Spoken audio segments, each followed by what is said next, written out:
This is a cease and desist letter sent to me by PayPal's lawyers in December of last year. In it, PayPal warned that my investigation was, quote, defamatory and described Honey's business practices as being, quote, legal and responsible. Well, just weeks after publishing that investigation, 3 of PayPal's largest affiliate network partners announced punitive actions against the company, with one of them, Rakuten, terminating the relationship with Honey entirely, resulting in their removal from over 2,000 online stores, including Walmart, Lego, Sephora, Newegg, Uniqlo, and Samsung, to name a few. Likely. Sorry, this is out of this is out of whatever, but I'm not gonna lie. I really am getting into foldable phones, dude. I'm tweaking out. Christian, thank you so much for the tier 1. Welcome in. I'm not gonna lie. They look kind of cute. I'm not gonna lie. Costing Honey millions of dollars in lost affiliate revenue. Ouch. As a result, PayPal issued a statement of regret a few days later, claiming they had no idea they were in possession of code responsible for poaching affiliate commissions from content creators, insisting they only discovered the code after my reporting exposed it. The same reporting they had just claimed was defamatory. Yeah, that makes sense. Now, not only is PayPal's claim that they had no idea a provable lie, but the code in question was formally included as evidence against them in the Chobley is a prime for 11 months. the ongoing federal class action lawsuit. A lawsuit they desperately tried to have thrown out twice. But unfortunately for PayPal, the federal judge handling the case recently denied their motion to dismiss. Whether PayPal likes it or not, this lawsuit is moving forward. So in this video, I'll be walking you through everything that's been happening behind the scenes. The lawsuits, network terminations, CEOs attacking my credibility while profiting from Honey, hit pieces from industry publications who also have ties with PayPal. Turns out, I've pissed off an entire industry. So You know, it's really scary. I don't even know if I can be able to talk about this. So anyway, the thing about huge mega people and going against them is a little bit scary. There was like somebody, this is a story that I've heard from friends in the CS scene and stuff like that, but there is a YouTuber that like tried to go against like, let's say the CS gambling sites and tried to like expose them and stuff like that. Unfortunately, the gambling sites owners hired people to be outside, stationed in his house, and then started to be outside with pitchforks so he can never go outside, and literally bombed his house. And yeah, no, it's very scary. And I think the guy quit YouTube and tried to disappear after that. So it's a very scary thing when it comes to dealing with powerful people. I remember when my dad was in charge of something, let's not go into details too much, but also was like saying like, wow, this is extremely like wrong. We should not be keeping the money. And he tried to like his best to support his like people and stuff like that and try not to be shady. Unfortunately, that pissed off some politicians, and then they made it so that he cannot travel outside the Philippines and miss some competitions for whatever. The thing is, corruption is just really bad, and the reason why it's prevalent is because like sometimes you just can't even fight it. They have so much power to the point where they can literally make your passport be always denied, make you have like a little like be able to it's just a scary thing. But I hope to God that he's safe and that it's fine and this is all legal stuff. Hopefully it goes like that. So let's get into it.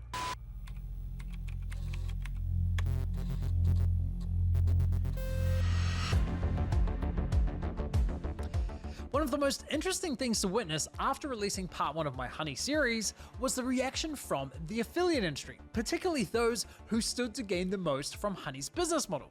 For example, Adam Ross, the CEO of Awin, one of Honey's largest affiliate network UK partners, wrote a LinkedIn post basically insinuating that my video was sensationalist clickbait. Then there were guys like Brooke Schaff, the founder of a company that supplies monetizable coupon codes to Honey.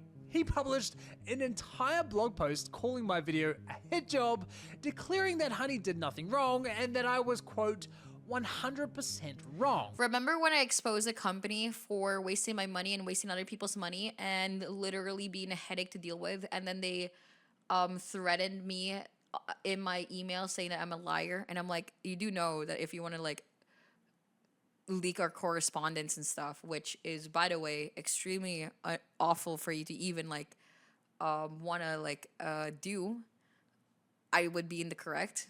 And they never replied to me after that.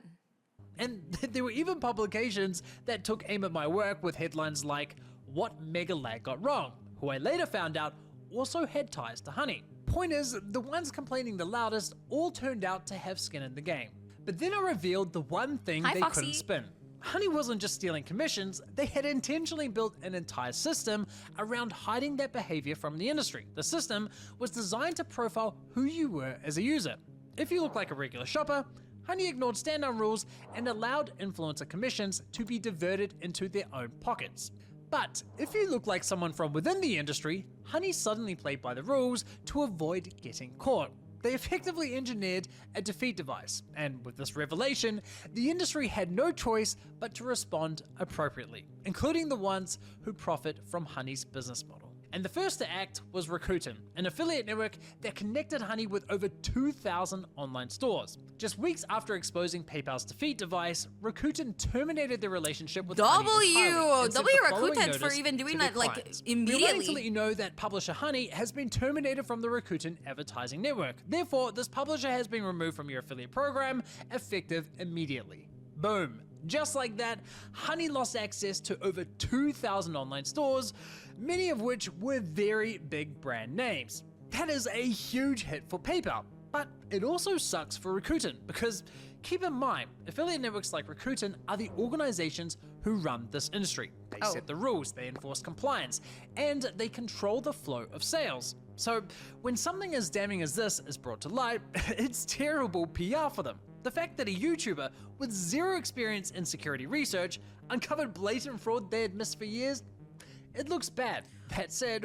while networks like Rakuten need to be seen enforcing the rules, they also earn a significant amount of money from publishers like Honey. You've probably heard the saying, money doesn't grow on trees, right? Well, in the affiliate industry, it kinda does, and for networks like Rakuten, Honey is one of the larger trees in their orchard. But wait, doesn't Rakuten have its own coupon cashback extension? Yes, Rakuten Rewards is technically a competing extension, ironically one they too are being sued over, but that's a completely separate side of their business. As a network, Rakuten still earns money every time Honey claims commission for a sale. So trust me, they did not want to lose that partnership, yet they cut them loose anyways. So initially I thought, damn, well done Rakuten, the first network to take action against PayPal, even when it was detrimental to their business. But that all changed after some internal emails between PayPal and Rakuten were brought to light through Maybe they did that first because they were scared that they would also be exposed. So they like cut the arm loose immediately because it's better than literally losing their whole business. Wait. discovery in the ongoing class action lawsuit. According to court filings, internal emails between Rakuten and PayPal show Honey has repeatedly violated Rakuten's stand-down policies from as early as July 2020 and continuing even after the filing of the complaints in this action through at least May 2025. Yikes! Not only does that look bad for PayPal, but it also looks terrible for Rakuten. They knew Honey was violating their stand-down policies Well. for years, and the entire cut off the time, tail they of the kept lizard. Honey on the network anyway. Now, Sheeshers. some of those emails made it onto the public record, and after reading through them, the dynamic is honestly insane. In this one email chain, Rakuten flags a stand-down violation to PayPal, and while PayPal initially responds, they then start ignoring Rakuten's emails, forcing them to repeatedly chase PayPal for an answer. This goes on for weeks, and when PayPal finally addresses the violation, they tell Rakuten that their stand-down policies are, quote, overreach. The fact that PayPal feels confident telling a network that their rules suck really speaks to who actually runs this industry. Oh, Jesus After seeing Christ. those emails, Rakuten's termination of Honey looks a whole lot less like them taking a principled stand and a whole lot more like them Running pretending away. to act tough on compliance, knowing those emails would hit the public record. I did reach out to Rakuten for comment, but didn't hear back from them. But regardless of Rakuten's motives, this termination was still a disaster for PayPal. It got the entire affiliate world talking, and just a few days later, PayPal quietly deactivated their defeat device and broke their silence. They apologized to the industry, if you can even call it that, via an exclusive statement to Hello Partner, the same publication that wrote the "What Mega Lag Got Wrong" article. Lol. On Monday morning, Rakuten Advertising shared an email with partners notifying Genuine questions, but do people still read blogs? I haven't looked at, like, let's say a blog in like years, honestly. I haven't looked at something like this in like years. Sometimes, really. God, I literally have not. I have not. No, at DNDs, like I said, Prime, I feel like this is like for corpo people and stuff like that. I haven't read a blog in like years. The last blog I probably read was for my paper or some shit like that. that PayPal's Honey browser extension had been terminated from the network and removed from existing affiliate programs. The dispute follows accusations from industry commentators.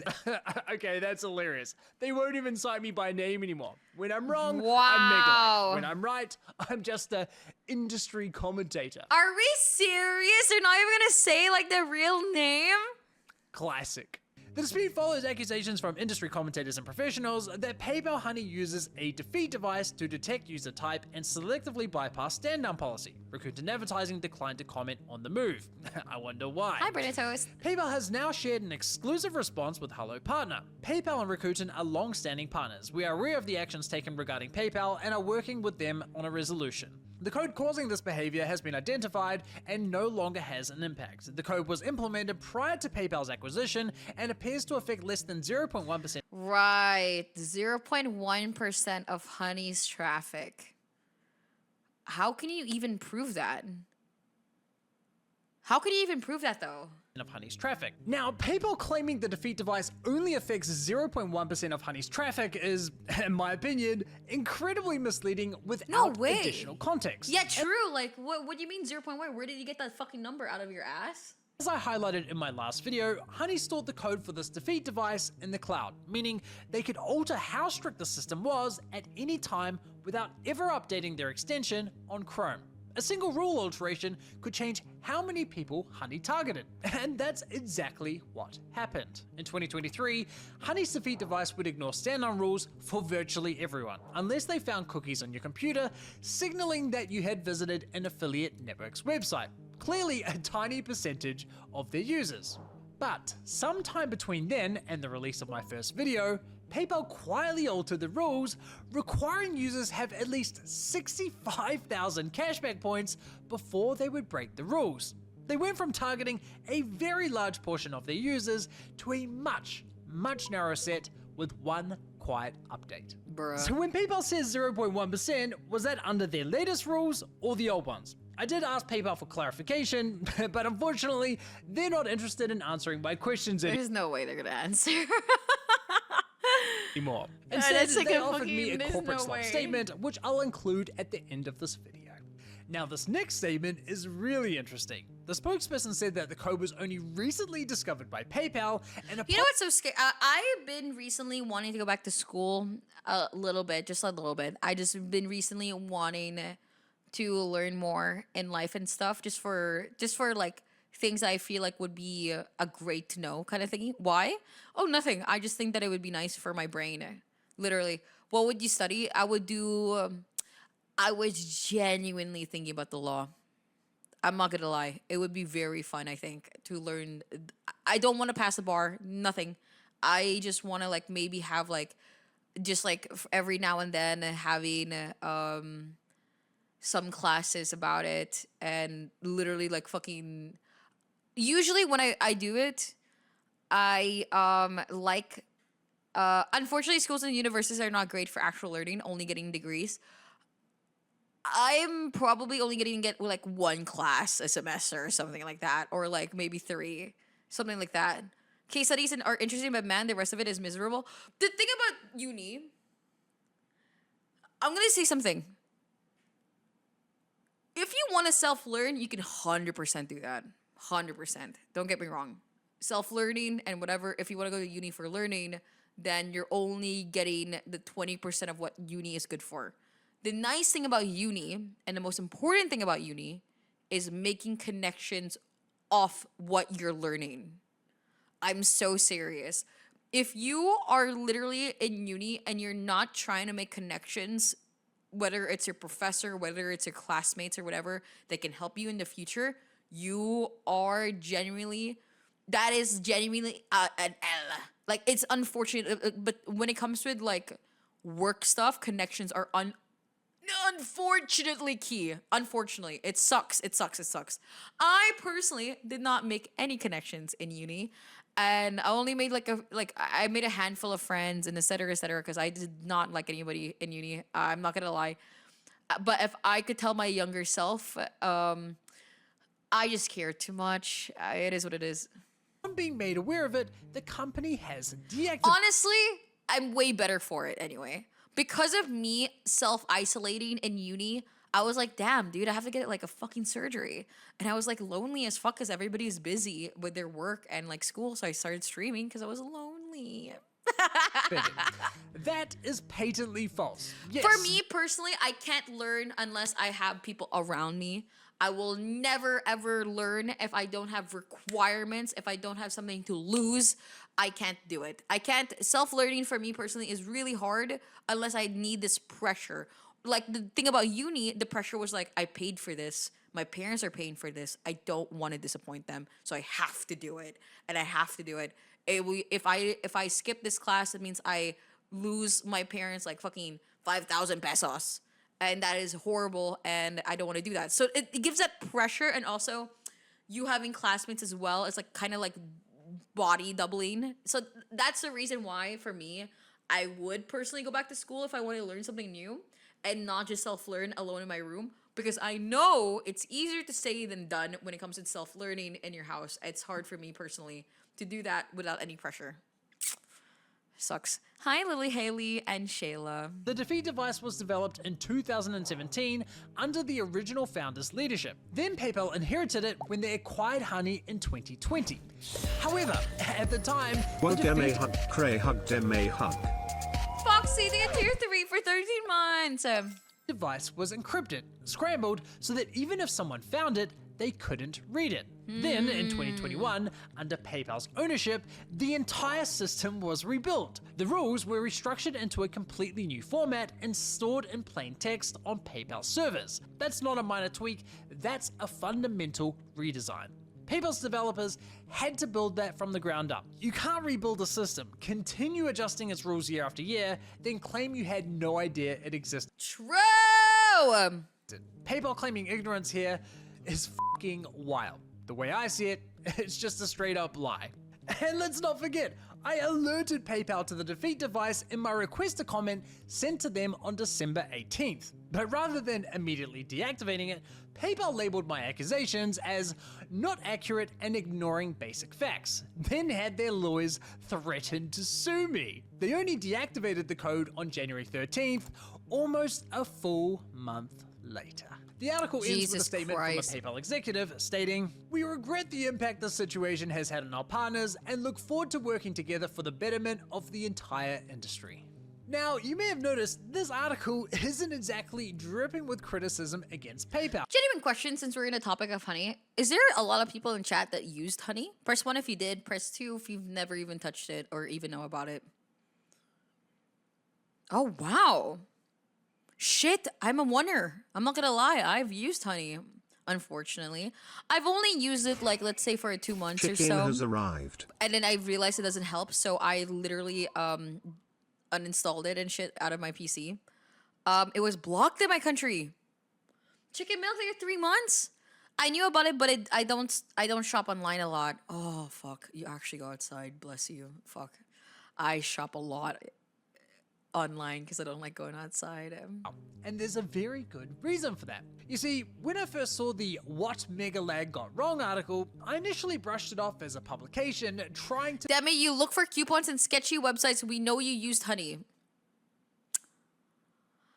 Sometimes it actually did give me a 20% discount, bitch. I needed that. I really need that.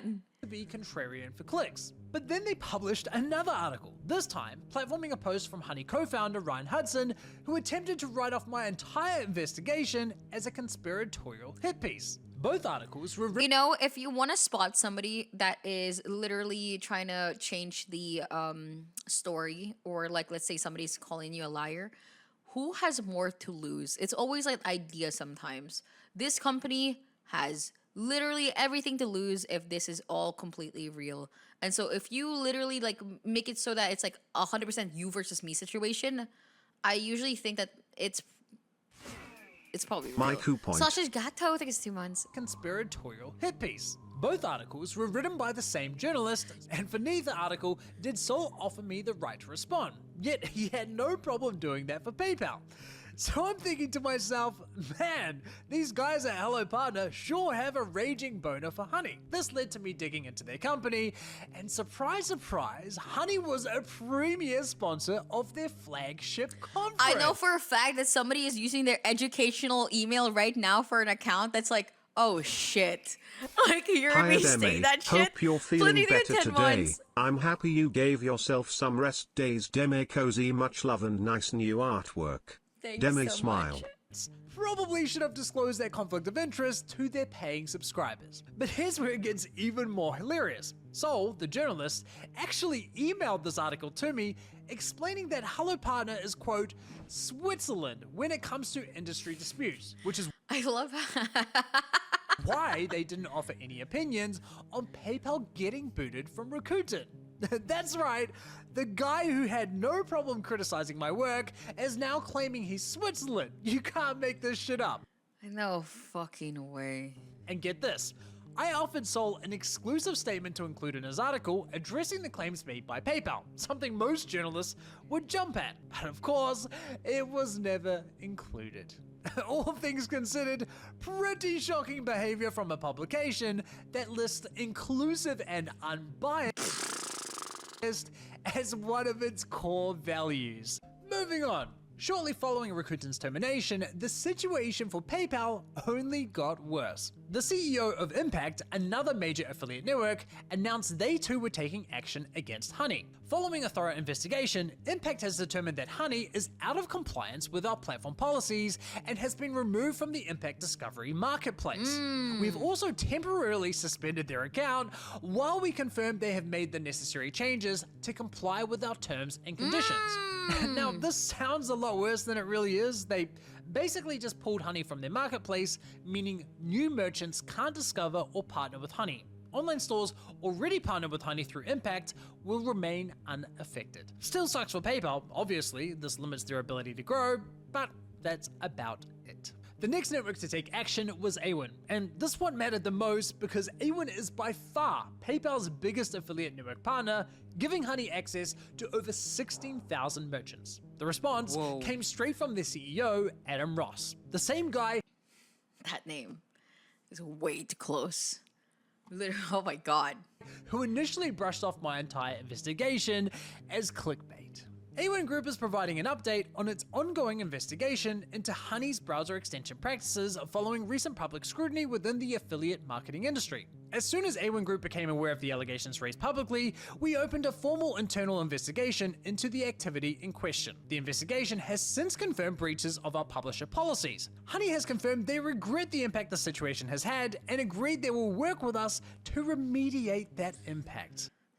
No way! In line with our standard enforcement processes, Awin Group immediately took protective actions. These included suspending payments and access to new advertiser programs. So Awin cut Honey off from new partnerships the same way Impact did, but on top of that, they also suspended Honey's payments and put them on a remediation plan. This plan involves PayPal funding certain initiatives like giving networks access to their source code and implementing policies for online stores to manage and remove unauthorized coupon codes. Now, I will give credit where it's due. These three networks at least did something. which is more than we can say for these other networks. That's true. You know, even if Rakuten was, a lot of companies are like Rakuten. They will use whatever they can to maybe make more money, unfortunately. But at least they left immediately. Shopify. Who stayed silent and, as far as I can tell, did absolutely nothing. The consequences of these actions are significant. This is terrible PR for PayPal, it's costing them real money, and it will almost certainly be used against them in the ongoing litigation. However, the fact that every single one of these networks has allowed Honey to continue operating on their platform is genuinely fucking insane. Even Rakuten, the one network that terminated Honey, has since quietly allowed them back on. Oh my god! Oh, of course! To their platform. And frankly, I'm not surprised. Look, these punitive measures obviously suck for PayPal, but when you consider the Do I still have it installed? Okay, no I don't. I got a little bit nervous there, shit. seriousness of what they did, it's nothing more than a slap on the wrist. And that sets a terrible precedent for the entire industry. Because every bad actor just watched a Fortune 500 company break the rules, build a system to cover it up, got caught, yet was ultimately allowed to continue doing business. Good luck enforcing the rules after that. Now, regardless of how these networks have handled this, the fallout from the scandal has still hit Honey hard, and that's mostly thanks to you guys. So I was curious to see if there were any measurable insights into how much damage has been done. Well, thanks to data compiled by my buddy Yelta, we can actually put some Damn, numbers. that's Aura. His profile picture is Aura. Has been done. Well, thanks to I don't know what it is, but he's so smug. data compiled by my buddy I Yelta, like his we profile can actually picture. put some numbers to it. And it's brutal. On top of losing 7 million users, Honey has also lost over 7,000 merchant partners, even after being allowed back onto Rakuten's network. We can see that in December 2024, Honey was partnered with roughly 35,000 online stores, and that number has since fallen to just over 28,000. That's a significant loss of business. Oh shit. And keep in mind, some merchant partners are more valuable to PayPal than others. For example, one of those lost partnerships was Apple, who was Honey's Woo! No way, I'm surprised. I'm actually dead ass surprised. What the fuck? largest partner in terms of monetizable traffic. Here's a crazy statistic.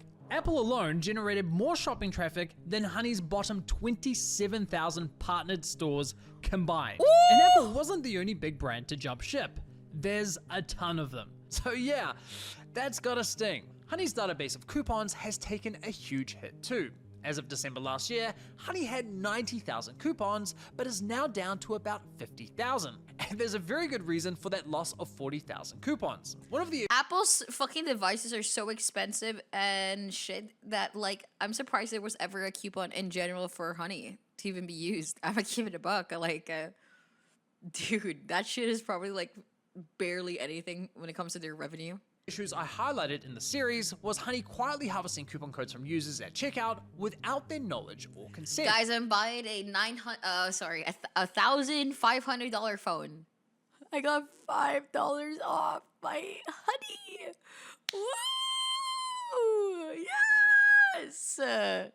Woo! I really needed that. Really needed that $5 off in my $1,500 fucking purchase. Woo! As a result, private employee discounts, friends and family codes, and even military veteran discounts were ending up on Honey for anyone to use. Well, the vast majority of codes recently removed were user source coupons, going from 29,000 So that's the reason why I haven't been able to, like, all these fucking coupon codes have not been fucking registered. Back in the day when I googled the code, it would always be available to use. Suddenly, since last month, a lot of them are not being able to use. It's always like, sorry, code does not exist, or some bullshit now. Stop deleting them! down to just 3,000. So it appears as though the networks have finally cracked down on this, which is a huge win for the small businesses who were affected by this behavior. But it's Oh. not all good news. Of the 50,000 coupons Honey still has, at least 10,000 are still known to be expired, and PayPal is still applying those codes at checkout, fully aware that they're expired. I've confirmed this through multiple tests, as well as reviewing Honey's source code. Now keep in mind, Honey was previously claiming commissions on sales even when they couldn't find you a working coupon. And around the time I exposed this issue, PayPal had around 14,000 stores with no valid coupons and zero cashback to offer. So What the fuck? this wasn't some random edge case scenario as some people have speculated. No, PayPal was earning legit money while wasting your time with expired codes. Are we fucking kidding? Google did try to put an end to this behavior in 2025 by updating their Chrome store policies. This enforcement barred extensions like Honey from claiming commissions unless they actually provided users with some form Let's go. of benefit. Sweet, problem solved, right? Well, not quite. Honey found a simple but clever workaround. They just quietly activated cashback across virtually all of their partnered stores. That might sound like a win for consumers, and technically it is, but for the majority of those stores, Honey is only offering 0.1 to 1% cashback. And based on my own testing, Honey has only ever given me the minimum of the advertised range. And based on the latest captured data, Honey offers this dog rate for almost 70% of their cashback active merchants. Point is, Honey still benefits from enticing you with an expired coupon because when it inevitably fails, they default to cashback, allowing them to cash in on the sale while giving you pennies on the dollar. But hey, on the bright side, at least PayPal aren't poaching affiliate commissions nearly as often as they once were. Speaking of which, let's discuss the ongoing class action lawsuits because there have been some really significant developments there. As most of you already know, PayPal's behavior caught the attention of a ton of different law firms. One of the first to file was YouTuber and attorney Legal, who filed a class. Oh shit. Sometimes I forget that those YouTubers who talk about being a lawyer and stuff are actually lawyers. I don't know why. Anybody else, like, sometimes I forget. I'm not gonna lie, when we were watching Legal Eagle, I completely forgot he was a genuine lawyer that could still practice even if he's doing YouTube. I don't know why in my brain did I think that he would never do law anymore since he's doing YouTube or something. Wow. Okay. Well, shit. I think I'm an idiot. Section against PayPal Honey on behalf of content creators. After he filed, around 20 other law firms filed similar complaints across different states. Now, when you've got that many law firms suing over the same thing, the courts don't want to handle them all separately. That's a huge waste of valuable court resources. So the cases get consolidated into one big class action, and the 2,000 Degenerate, they get 20 months, and Kill Feed X, they get 29 months, and Flindy, they get 10 months. Mwah. assigned judge selects a small group of law firms to lead the case. But I have a few friends that studied law. They seem to be doing great in life. that's just the creator lawsuit. Most people don't realize Stressed. that on top of that, For sure, started balding. I'm not gonna lie. Saw their recent images, and I could see their hair thinning. I can't imagine the amount of stress being in law is. But good lord. there are two additional class actions against PayPal over Honey. One brought on behalf of consumers All of them were women, too. in the United States, and another on behalf of consumers in the United Kingdom. Both are suing PayPal for allegedly misleading consumers with false marketing claims. I'm not going into detail on those particular lawsuits today, but here's where they currently stand. When it comes to women balding, it's usually like around this area, right here. And it's usually because either they pull their hair back too hard, and they, like this. If you tie your hair like this a lot, it pulls on your hair follicles and creates you to lose hair. The temples, especially here. That's why here is a big, like, even women can lose hair here because you tie it up too hard. That's the thing. Why did you think about that? Because I remember seeing my friend again, and she was so stressed and shit, and she was like complaining about fucking like losing hair in the widow's peak and stuff. And I'm like, shit, bro, you gotta relax. And she was like, no, you don't understand. I need to graduate as soon as possible. And I'm like, oh my god. The case brought on behalf of consumers in the UK was recently dismissed. However, that decision is now being Wait, so when you make a ponytail, it's actually bad for you? It's when it's too tight, I'm pretty sure. You can see this case happen to Jojo Siwa. That one is the most obvious one where it's because of the being pulled and stuff. I forgot the name. It's like alopecia, something like that. Appealed in the ninth So if you're one of Circuit. those people that tie their hair very, like, if you have long hair and you tie it up a lot, careful with that. Careful. Court of Appeals. As for the US consumer case, that's still ongoing. But let's talk about the creator lawsuit, which is being overseen by federal judge Beth Freeman in the Northern District of California.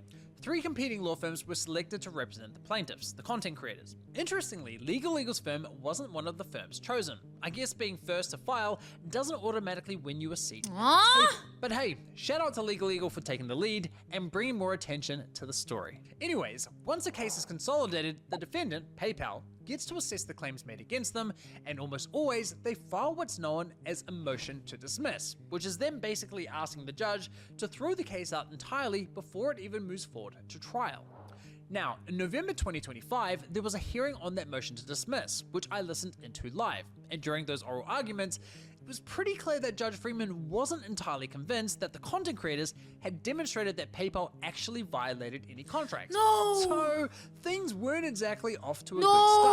good start. But the judge laid out for the lawyers where she felt the complaint fell short. She also allowed discovery to begin, meaning both sides now had to start handing over documents and evidence. And a few weeks later, she issued her formal decision, effectively dismissing all claims but with leave to amend. This means that while PayPal got a temporary win on paper, the lawyers representing the content creators Can, were like, allowed to go back, still- fix the issues the judge highlighted, and file an amended complaint. Regardless, it didn't take long for the usual suspects to take Legal Eagle wouldn't have done that.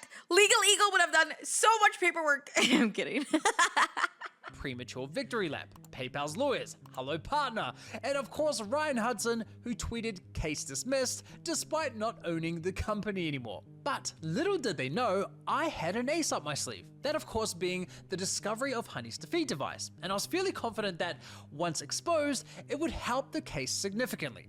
And sure enough, after that video went live, the lawyers formally included it into the amended complaint. Now, I'll be honest, I was a little worried they wouldn't because they only had like 5 or 6 days after my video was published before their amended complaint was due, but they managed to pull it off. So, let's take a look. On page 65, we can see the following. PayPal devised several methods to ignore or circumvent stand-down protocols. PayPal designed Honey to surreptitiously avoid standing down at all when it detects the browser is likely being used by an actual consumer rather than a network tester or network auditor, i.e. users who are not there to shop but to test the browser extension for compliance with stand-down rules.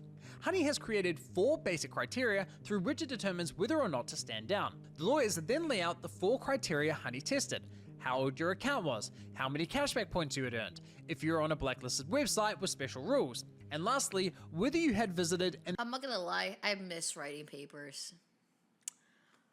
I miss the stupid font and making sure all my little things were properly worded and shit. And I'm not gonna lie, I miss it a little bit. It was one of my favorite things to do when in school was writing my papers. affiliate network's website, which the complaint describes as I found it the easiest class. Anything to do with research, easiest class. You're a freak. I'm weirdly good at it when I was younger. Do I think I'm good at it now? I don't have no fucking idea. arguably the most glaring reveal of PayPal's bad intent. Couldn't agree more. So there you have it. My big Yeah, dude. Oh my god, there was this one class. The whole class was just writing papers every fucking week. We had a boomer, like kind of professor. Sorry, this is so not about the video, but whatever. She was a boomer that would like give a homework every week that you have to do a whole mini research paper. Everybody hated her, but she loved me. Yo, that granny loved me. She'd be like, "Where's your paper, darling?" And I'm like, "Here you go. And here's my paper." Never had any mistakes. She would be like, always like checking on when it comes with formatting. Never had an issue with formatting. I love formatting, actually. I love when feeling like it's perfect. You're one of those. I'm one of those people who just submits it and stays quiet, because if they forget it, I'm not gonna be like, teacher, you forgot about the homework. No, I'm one of those people who are excited that the fact that she's gonna read it, but if she forgets it, I don't give a fuck. Hell no, I'd rather her forget it. I could make it better, at least. Anyway, fun fact. I would wake up at 7 a.m. because the class starts at 8 or something.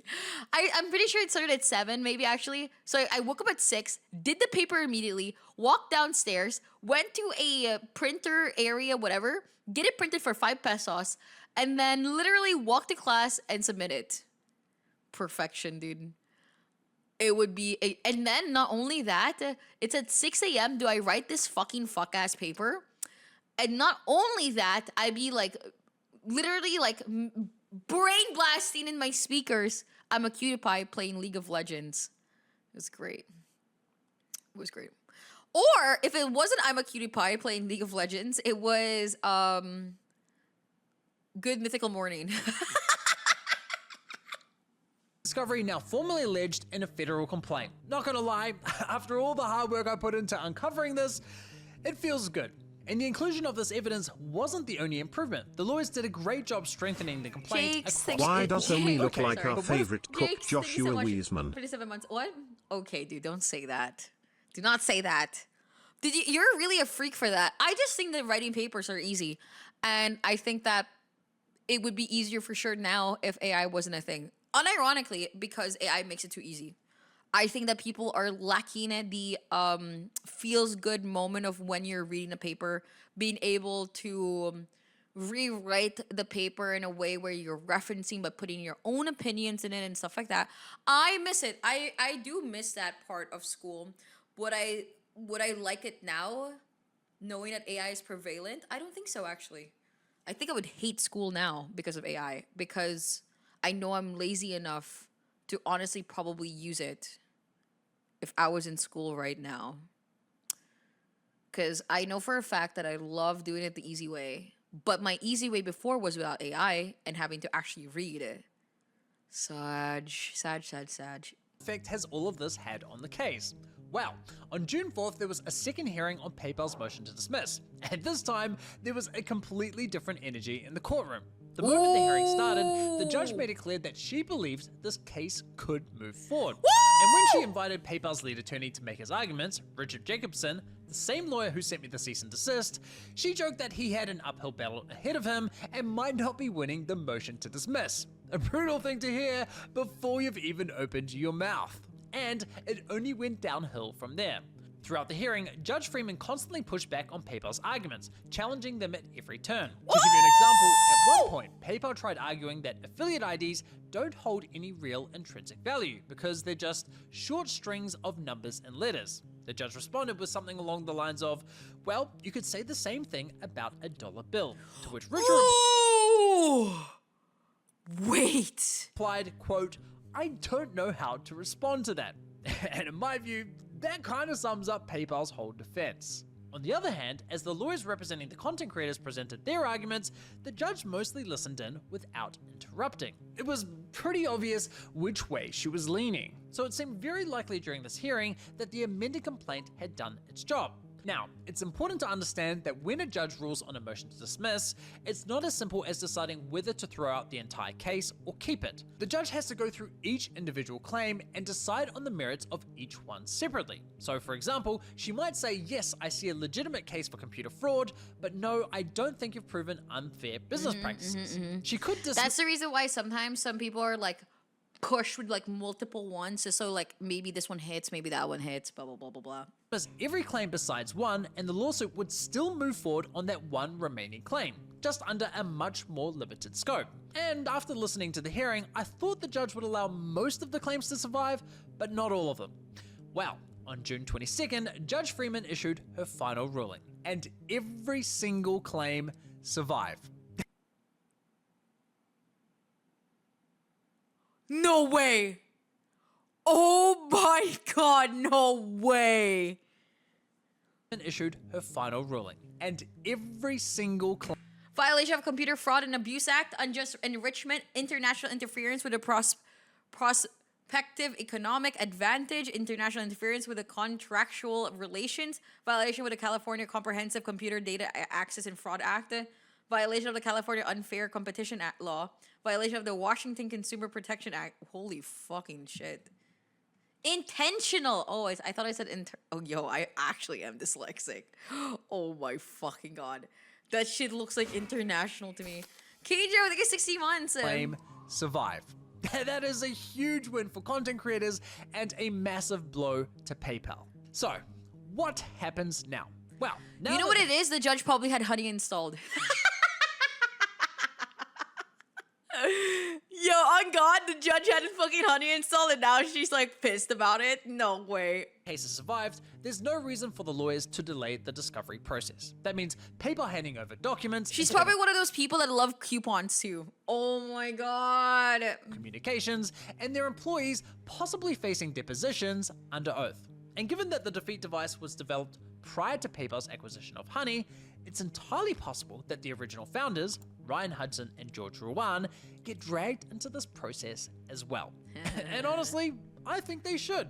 A lot of this started while the company was under their leadership, and I think they need to be held accountable in some way. It's also worth noting that since the defeat device was exposed, Ryan, who was previously very vocal in trying to defend his former company, has now gone completely silent. You can tell how smug he is about this shit. I promise you, he was like dead ass. He probably had in his Discord anytime this user tweets to be like notifying him or some shit like that. So you can just see every single time he tweets, screenshotting that shit and being like, yeah, I want to see whether or not. Like, dude, look at his face, dude. He's so... Oh! Pretty telling if you ask me. Now, with that all said, realistically, I think PayPal settles. I doubt PayPal wants their developers sitting in a deposition room explaining the defeat device under oath. And look, don't get me wrong, if a settlement gets content creators their money back, obviously I'm all for that. But a settlement also means that those depositions may never happen. No testimony about whose idea it was to create the system, no one on the record explaining why it existed for 7 years, and the full story of what went on behind closed doors at Honey, well, that potentially stays buried forever. But here's the thing, regardless of whether this case settles or goes to trial, there's something very important that I didn't get into in my last video, and it could make a huge difference for every affiliate who had their commission stolen. You see, from the very first day that Honey deployed the defeat device, they added code that documented every decision it made. So each time the system decided to violate stand-down rules... Wait, does that mean we get our money back? Oh my god, imagine.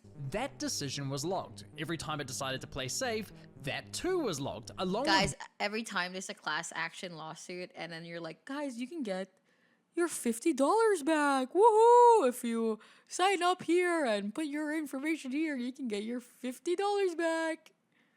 Hooray! I'm so excited for that. Facebook got fucking, like, let's say Facebook, and they got a class action lawsuit for selling your data or some shit like that, and they have to pay like 20 million users or some shit like that, and it's like, okay guys, if you have used Facebook in 2020 to 2021, claim your $5 here, only in the US. Which rule triggered the decision. But more importantly, they also logged the original affiliate link the user clicked on, which often contains the original affiliate's ID, and in some cases, even the affiliate's name. Now, assuming PayPal has retained this data, and I think there's a very good chance they have, it means that somewhere on PayPal servers lies a detailed record of every single instance. I've gotten $7 for Facebook. Oh my god, wait, yeah, no, I forgot that this was a real fucking thing. I just literally said a very real scenario that actually did happen. But yeah, it is what it is. Which this defeat device enabled the theft of someone else's sale. And I'm fairly certain the lawyers will be demanding access to that data if they haven't already. And if it's as comprehensive as I believe it is, a lot of the stolen commissions could potentially be traced back to the original affiliate it was taken from. But here's a better idea. To the affiliate networks who are most certainly watching this video, if you truly care about protecting content affiliates, don't wait for the courts. Demand that telemetry data from PayPal and make them pay back any commissions that were stolen. It's the right thing to do. We have coordinated closely with industry partners to evolve practices that promote accurate attributions and value for consumers. Honey remains available to advertise to advertisers on major affiliate networks, including Rakuten, Alwyn, and Impact. Honey is free to use and continues to provide savings to millions of shoppers on their everyday purchases. Right.